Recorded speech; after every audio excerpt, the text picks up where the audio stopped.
Ardern a indiqué que l'ambassade de Nouvelle-Zélande au Tonga avait révélé que les dommages sur place étaient importants, mais que leur ampleur restait encore incertaine, les communications étant toujours entravées. La première ministre a également déclaré que la capitale des Tonga, Nuku'alofa, était recouverte de poussière et que le pays avait besoin d'être approvisionné en eau. Une éruption volcanique sous-marine a déclenché samedi un tsunami sur les côtes du Pacifique, depuis le Japon jusqu'aux États-Unis. L'Australie a également proposé d'envoyer un vol de surveillance.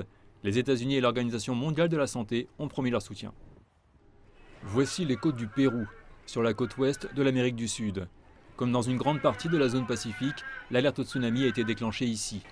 Les plages de nombreuses villes côtières, comme Pisco, ont été évacuées, mais le flot de l'eau s'est révélé trop important.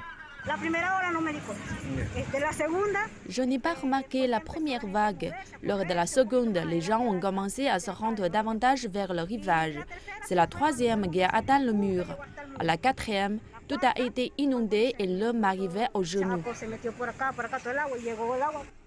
L'origine de la catastrophe se trouve à près de 11 000 km au large, une éruption volcanique sous-marine à environ 60 km de l'archipel des Tonga. L'explosion le samedi a envoyé de la fumée dans l'air à 20 km au-dessus du niveau de la mer. À ce stade, aucun mort ni blessé n'a été signalé au Tonga, mais la ligne de communication reste coupée. Cela pourrait donc changer. La Nouvelle-Zélande voisine affirme avoir offert de l'aide. Tout ce que les Tonga peuvent attendre de nous en termes d'assistance, nous sommes prêts à le fournir si besoin. Mais pour le moment, nous travaillons à établir ce qui est nécessaire. Une indication claire qui est venue des Tonga est le besoin en eux.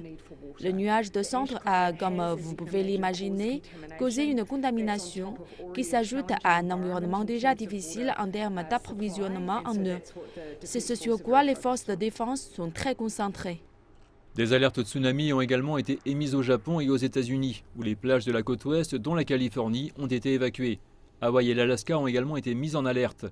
Dimanche, des responsables américains ont déclaré que la menace du tsunami dans le Pacifique s'éloignait, mais le fait que l'éruption puisse être ressentie si loin était à la fois effrayante et une leçon d'humilité.